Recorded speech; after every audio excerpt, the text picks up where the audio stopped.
guru kelas, kemudian guru agama, guru PJK, kemudian pramuka kebersihan, dan juga admin.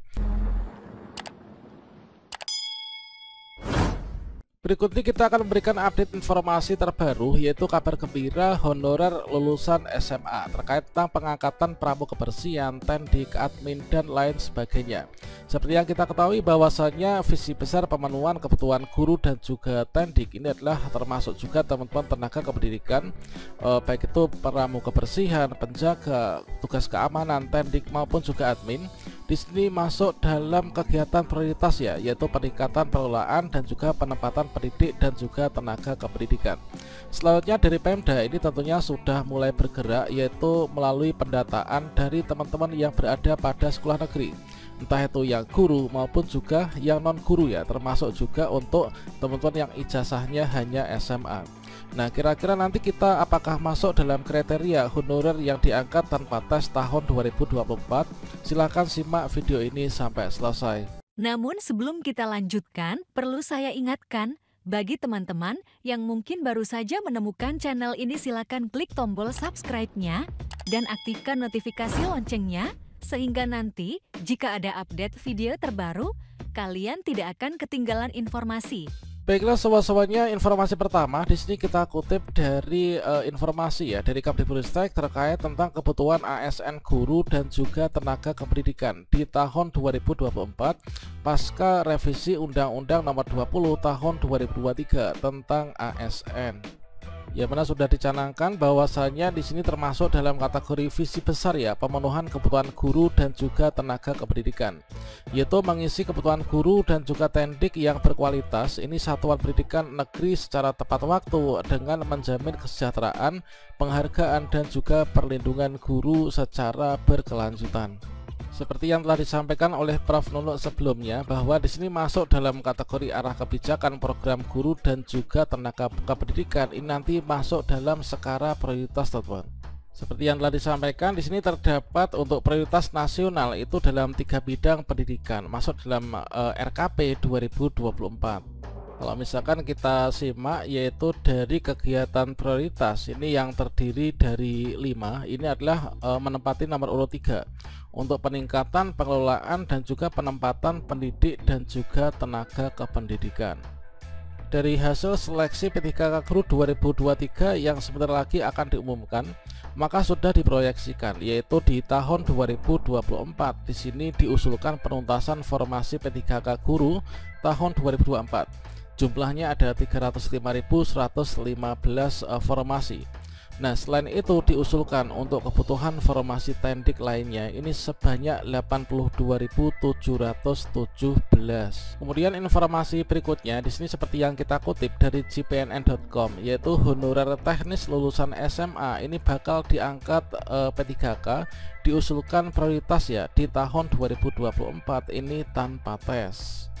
Seperti yang kita kutip dari Jakarta, pertemuan Dewan Pembina Forum Honorer K2 Teknis Administrasi Indonesia Nurbaitih bersama pengurus sejumlah daerah dengan pejabat kantor staf presiden atau KSP ini menghasilkan sejumlah poin positif.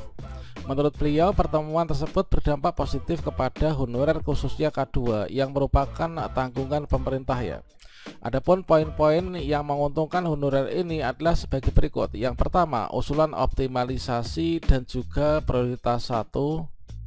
Dan beliau menyampaikan kondisi honorer teknis administrasi yang ikut tes P3K 2023 memang cukup banyak tidak bisa ikut seleksi P3K 2023, tetapi tidak sedikit juga yang bisa ikut tes ya, karena memenuhi kualifikasi persyaratannya. Dia menyampaikan bahwa kompetensi honorer ini tidak semuanya buruk, terbukti banyak juga K2 ini yang mendapatkan nilai di atas 300. Menurut beliau ini pencapaian luar biasa karena baru pertama kali ikut tes usia di atas 35 dengan menjawab 145 soal dengan waktu 120 menit. Bukan hal yang mudah untuk mencapai nilai tersebut.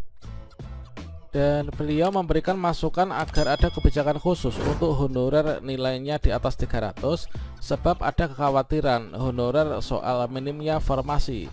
Kebanyakan instansi hanya membuka satu formasi padahal honorer K2 ini yang melamar cukup banyak. Dan harapan saya saat menyampaikan hal ini hanya meminta agar ada optimalisasi atau afirmasi khusus untuk yang ikut tes di tahun ini. Kalaupun tidak ada formasi, mereka bisa dimasukkan dalam pelamar prioritas 1, sama sistem seperti rekrutmen P3K guru. Nah, jadi ketika pembukaan seleksi P3K 2024, mereka cukup didata dan tidak perlu dilakukan tes lagi. Dia sangat berharap masukan ini bisa dijembatani ya oleh KSP kepada Menpan RB Azwar Anas. Dan dia mengaku senang ketika pejabat KSP memberikan tanggapan positif. Alhamdulillah usulan kami direspon positif oleh KSP. Dan ini sangat melegakan, ucapnya. Kemudian yang kedua, lulusan SMA ini terakomodasi. Beliau mengungkapkan pejabat KSP memberikan bocoran bahwa Undang-Undang Nomor 20 Tahun 2023 tentang ASN akan mengakomodasi semua honorer dengan memberikan banyak kemudahan. Yang melegakan bukan hanya lulusan S1 yang diselesaikan, tetapi honorer berijazah SMA pun akan diselesaikan, baik melalui mekanisme P3K paruh waktu ataupun juga yang penuh waktu. Soalnya mekanisme itu jangan diperdebatkan lagi ya. Kemudian yang terpenting ini adalah honorer bisa menjadi ASN. Dan selanjutnya terkait tentang jadwal pengesahan PP turunan Undang-Undang ASN. Nur mengungkapkan ada bocoran dari pejabat KSP soal jadwal pengesahan regulasi turunan Undang-Undang ASN baru. Salah satunya inilah PP Manajemen ASN yang akan rampung lebih cepat ya dari rencana 31 April 2024, sebab aturan 6 bulan setelah Undang-Undang ASN itulah disahkan.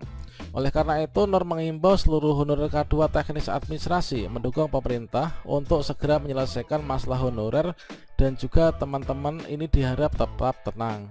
Dan untuk saat ini tentunya teman-teman yang berada di sekolah negeri ya, ini sudah diberikan untuk format, yaitu untuk mengisi semacam pendataan teman-teman. Kalau misalkan kita melihat ini adalah seluruh sekolah negeri ya, ini adalah diminta untuk mengisi data, yang mana di sini ada juga data nama ASN yang ada di Korwil kemudian. Nah, selanjutnya juga di bagian rekap di sini juga secara spesifik ini disebutkan, yaitu terkait tentang jenis kepegawaian. Ini juga disebutkan ini per lembaga, kemudian jumlah rombelnya berapa, kemudian jumlah siswa per kelasnya ini ada berapa. Nah, sesuai dengan yang sering kita bahas ya terkait tentang RPP Manajemen ASN, nantinya untuk penerimaan ASN P3K ke depannya itu didasarkan dari jumlah siswa juga ya, dan juga jumlah rombelnya dalam instansi untuk sekolah-sekolah negeri.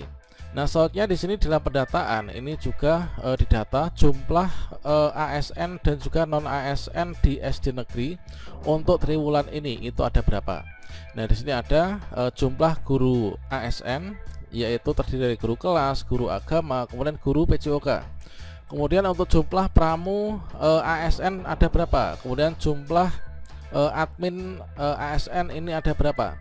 Selanjutnya jumlah kekurangan guru ASN, yaitu guru kelas berapa, kemudian guru agama, guru PJOK, dan juga kekurangan pramu kebersihan ini ada apa atau tidak. Kemudian jumlah kelebihan guru, kemudian juga untuk jumlah ini adalah dari kurang dan juga lebihnya, mulai dari guru kelas, kemudian guru agama, guru PJOK, kemudian pramu kebersihan, dan juga admin. Nah, semoga saja nanti di tahun depan ya, termasuk juga teman-teman yang honorer tendik, baik itu pramu kebersihan, kemudian penjaga, kemudian petugas keamanan, maupun juga tenaga administrasi operator sekolah, ini nanti bisa terrealisasi untuk bisa diangkat menjadi ASN P3K. Demikian, semoga bermanfaat. Wassalamualaikum warahmatullahi wabarakatuh.